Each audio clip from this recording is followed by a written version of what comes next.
मात्र 18 से 20 दिन बचे हैं यूपी टीजीटी एग्जाम 2022 के होने में। साथियों, अब आप अपनी तैयारी कैसे करें, साथ में क्या रणनीति रखें ताकि आप अपनी सफलता को हासिल कर सकें, अपनी एक सीट को सुनिश्चित कर सकें। साथियों, आपका विषय चाहे जो हो, आप टीजीटी के किसी भी विषय से एग्जाम दे रहे हो या देने वाले हो, तैयारी कर ही रहे हैं तो साथियों अच्छे से कर लीजिए।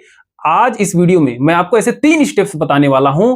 अगर आप इसे फॉलो करते हैं तो मैं दावा करता हूं आपकी तैयारी एक जबरदस्त लेवल तक पहुंच जाएगी। साथियों, यकीन मानिए ये सारी चीजें मैंने अपने तैयारी में फॉलो किया है और उसका रिजल्ट आप स्वयं देख रहे हैं, साक्षात अपने सामने देख रहे हैं। तो साथियों, ये 3 स्टेप्स हैं, मैं इसे तुरंत बिना समय गंवाए आपको बताना चाहूंगा क्योंकि आपके पास ऑलरेडी समय कम है। तो साथियों, मेरा नाम सत्यम दुबे है और आपका स्वागत है मेरे यूट्यूब प्लेटफॉर्म पर। बिना देर किए बढ़ते हैं अपने 3 स्टेप्स की तरफ। साथियों, जो पहला स्टेप है वो ये है कि आप पहले बात ध्यान रखें कि आपका कोई भी विषय हो, आपके लिए ये जो स्ट्रेटजी है काम करेगी, 100% काम करेगी। चाहे कोई भी विषय हो आपका, चाहे टीजीटी सोशल साइंस हो, टीजीटी साइंस हो, टीजीटी मैथ हो, टीजीटी आर्ट हो, टीजीटी होम साइंस हो। साथियों, कोई भी विषय हो आपका, आप अगर इसको फॉलो करते हैं 100% डेफिनेटली आपको बहुत ही जबरदस्त फायदा होगा।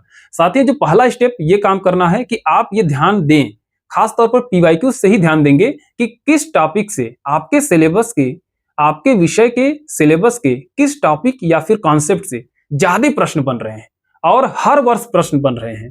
हर वर्ष प्रश्न बन रहे हो और साथ में ज्यादा प्रश्न बन रहे हो। जिस भी टॉपिक अथवा कॉन्सेप्ट से बन रहे हो, सबसे पहले उसे कंप्लीट करिए आप।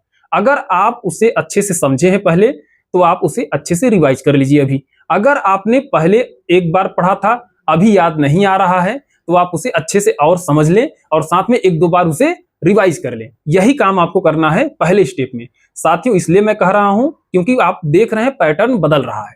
क्वेश्चंस अब रिपीटेड नहीं आ रहे हैं, बहुत ही कम हो गए हैं रिपीटेड क्वेश्चंस के आने की।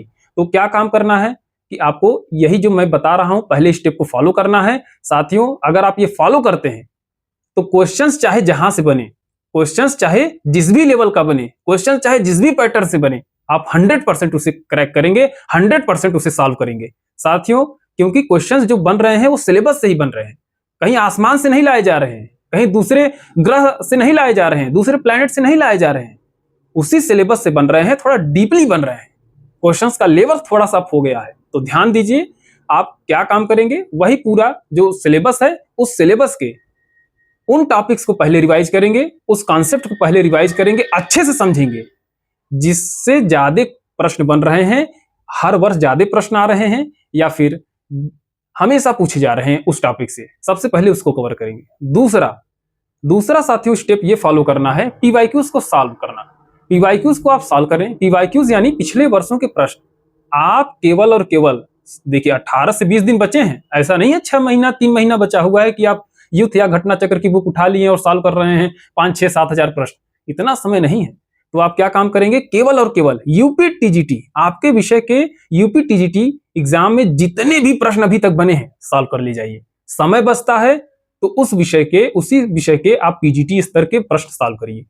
ठीक है साथियों, ध्यान दीजिएगा। थोड़ा सा इसमें बारीकी ये है कि क्वेश्चंस का जो सिलेबस हो, पीजीटी के अगर आप क्वेश्चन सॉल्व कर रहे हैं तो क्वेश्चंस देखिए कि आपके सिलेबस से मैच कर रहा है या नहीं कर रहा है। अगर मैच कर रहा हो तो आप यूपी पीजीटी के उन टॉपिक्स को भी सॉल्व कर लें, और अगर मैच कर रहा हो सिलेबस, आपके उस प्रश्न का सिलेबस आपके टीजीटी सब्जेक्ट से मैच कर रहा है, तो आप असिस्टेंट प्रोफेसर के भी उसी विषय से सॉल्व कर सकते हैं, साथ में जीडीसी के भी सॉल्व कर सकते हैं। लेकिन कब, जब समय पर्याप्त हो तब। और ये कब, इसीलिए शुरुआत में आपको क्या करना है, शुरुआत में केवल और केवल यूपी टीजीटी के सॉल्व करने हैं। समय बचता है तो बाकी सारी चीजों को सॉल्व कर ले हैं, लेकिन ध्यानपूर्वक यही जो मैंने बातें बताई हैं कि उन प्रश्नों को सॉल्व करें जो आपके टीजीटी एग्जाम से मैच करते हैं, आपके टीजीटी वाले विषय से मैच करते हैं, मिलते हैं। ठीक है साथियों, तीसरा जो स्टेप है आपको जिसे फॉलो करना है वो साथियों ये है, फुल लेंथ मॉक टेस्ट देना है। पैटर्न बदल गया है, पारंपरिक पैटर्न नहीं रही। तो साथियों, आप जानते हैं हमारे समाज और एक कहावत है कि जो जिस रास्ते से गुजरा होता है उस रास्ते की बारीकियां उसे पता होती है। ठीक है, कहाँ किस जगह कितना स्पीड रखना है अपनी बाइक का, अगर आप उस रास्ते से गए होंगे तो आप जरूर वहां पर जब पहुंचेंगे तो आपको याद सारी चीजें खुद ब खुद आ जाएंगी। इसीलिए full length mock test solve करने के लिए कह रहा हूं, वो भी बदले हुए पैटर्न पर।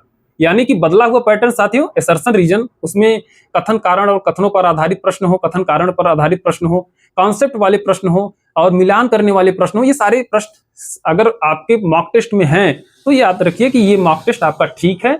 जो अभी ट्रेंडिंग पैटर्न है उसी पर बेस्ड है, आप उसे सॉल्व कर सकते हैं। तो साथियों इसीलिए अभी तक काफी सारा जो मॉक टेस्ट अवेलेबल कराया जा रहा है या मार्केट में अभी आई नहीं होगी, तो अगर मिल जा रही है तो आप सॉल्व कर लीजिए। अन्यथा की स्थिति में मैं आपके लिए एक सुविधा उपलब्ध कराया हूं कि आप मेरे टेलीग्राम चैनल से जुड़े। वहां पर मैं आपको 3 फुल लेंथ मॉक टेस्ट, आपका चाहे कोई भी विषय हो, जिसमें से मैंने इंग्लिश और साइंस का एक मॉक टेस्ट अवेलेबल करा दिया है, साथ में उसके आंसर की भी अवेलेबल करा दिए हैं, बिल्कुल नए पैटर्न पर। आप जुड़े, आप उसको सॉल्व करें। और साथियों एक आपसे गुजारिश है कि आप अपने स्कोर जरूर कमेंट सेक्शन में बताया करें, ताकि आपका लेवल और अच्छे स्तर तक बढ़ाया जा सके और अच्छे स्तर के उसमें प्रश्न समाहित किए जा सके। तो साथियों अभी जो बचा हुआ समय है, आप इन्हीं 3 स्टेप्स को फॉलो करें।